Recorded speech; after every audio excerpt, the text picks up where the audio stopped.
آج غزہ سے کشمیر تک مظلوموں کی آہیں، پاکستان میں بے یقینی، جھوٹ اور وعدہ خلافی کا بڑھتا رجحان، یہ سب ہمیں ایک سخت سوال کی طرف لے جاتا ہے کہ کیا ہم نے اللہ کے مقرر کردہ مقدس اوقات کی حکمت کو نظر انداز کر دیا ہے؟ صرف چند لمحے رک کر سوچیں، شاید ہمارے مسائل کا حل وہیں ہے جہاں ہم دیکھنا نہیں چاہتے۔ ذوالقعدہ صرف ایک مہینہ نہیں بلکہ ایک عملی تربیت گاہ ہے۔ تاریخ گواہ ہے کہ اسی مہینے میں صلح حدیبیہ کا عظیم واقعہ پیش آیا، جہاں بظاہر کمزور شرائط قبول کر کے نبی کریم صلی اللہ علیہ وسلم نے صبر، حکمت اور دور اندیشی کی وہ مثال قائم کی جس نے بعد میں اسلام کو زبردست فتح دی۔ آج کے دور میں جہاں ہر شخص فوری جیت چاہتا ہے، یہ مہینہ ہمیں سکھاتا ہے کہ وقتی نقصان بھی مستقل کامیابی کی بنیاد بن سکتا ہے۔ یہ مہینہ اس بات کی عملی ٹریننگ دیتا ہے کہ معاشرہ امن سے کیسے بنتا ہے۔ اس میں لڑائی جھگڑا روکنا صرف تلوار کا نہیں بلکہ زبان، رویے اور سوشل میڈیا کے استعمال کا بھی جہاد ہے۔ ایک استاد کے لیے یہ سبق ہے کہ وہ طلبہ میں برداشت، مکالمہ اور تحقیق کی عادت پیدا کرے، نہ کہ نفرت اور جلد بازی۔ ایک طالب علم کے لیے یہ موقع ہے کہ وہ اپنی روزمرہ زندگی میں اخلاقی ڈسپلن اپنائے، وقت کی پابندی، سچائی اور وعدہ پورا کرنا۔ ذوالقعدہ ہمیں یہ بھی سکھاتا ہے کہ فلاحی معاشرہ صرف نعروں سے نہیں بنتا بلکہ عملی اقدامات سے بنتا ہے۔ اس مہینے میں اگر ہر فرد ایک چھوٹا قدم لے، کسی ضرورت مند کی مدد، کسی کو معاف کرنا یا اپنے گھر اور ادارے میں انصاف قائم کرنا، تو یہی عمل اجتماعی بھلائی میں بدل جاتا ہے۔ یہی وہ تعلیم ہے جو آج کے پاکستان اور پوری امت کو درکار ہے: کردار کی اصلاح، علم کے ساتھ عمل اور نیت کی پاکیزگی۔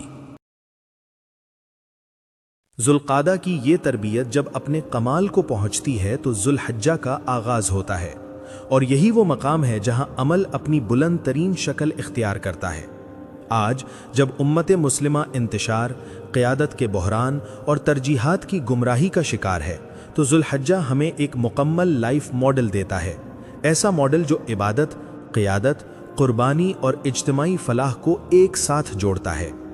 یہی وہ مہینہ ہے جس میں حج ادا ہوتا ہے، اور حج صرف عبادت نہیں بلکہ عالمی سطح پر نظم، مساوات اور تربیت کا عملی مظاہرہ ہے۔ لاکھوں لوگ ایک لباس میں بغیر کسی فرق کے ایک ہی مقصد کے لیے جمع ہوتے ہیں۔ یہ دنیا کے ہر تعلیمی ادارے کے لیے سبق ہے کہ اصل کامیابی مقابلہ نہیں بلکہ مشترکہ مقصد میں اتحاد ہے۔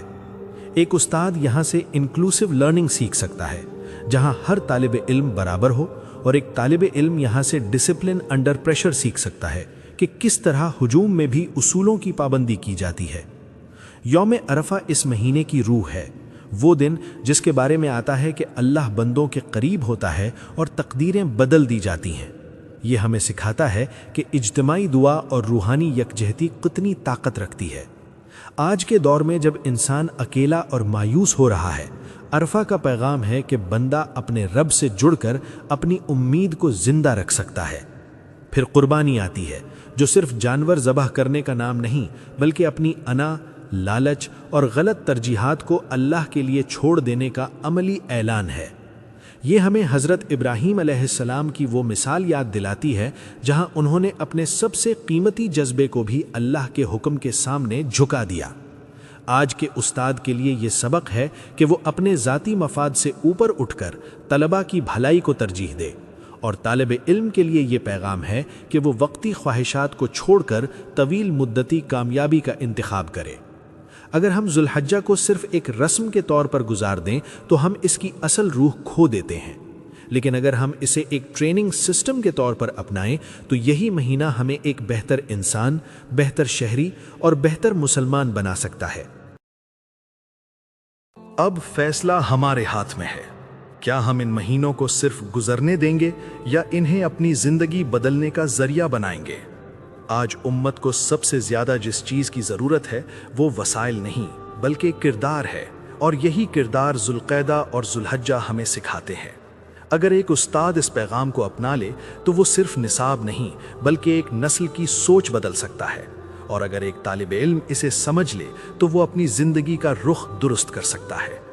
یہ دونوں مہینے ہمیں ایک مکمل پرسنل ریفارم ماڈل دیتے ہیں، پہلے خود کو روکنا، پھر خود کو سنوارنا، اور پھر خود کو اللہ کے راستے میں لگا دینا۔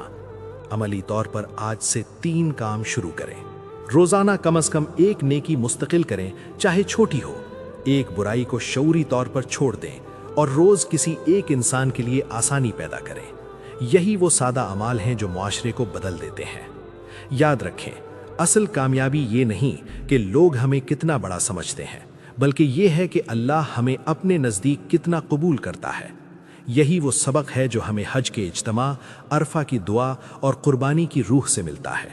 یا اللہ، ہمیں ان بابرکت مہینوں کی اصل روح سمجھنے کی توفیق عطا فرما، ہمارے علم کو عمل میں بدل دے، ہمارے کردار کو مضبوط کر دے، ہمیں سچائی، صبر اور اخلاص کا پیکر بنا دے، اور ہماری چھوٹی چھوٹی نیکیوں کو اپنی بارگاہ میں قبول فرما لے۔ آمین۔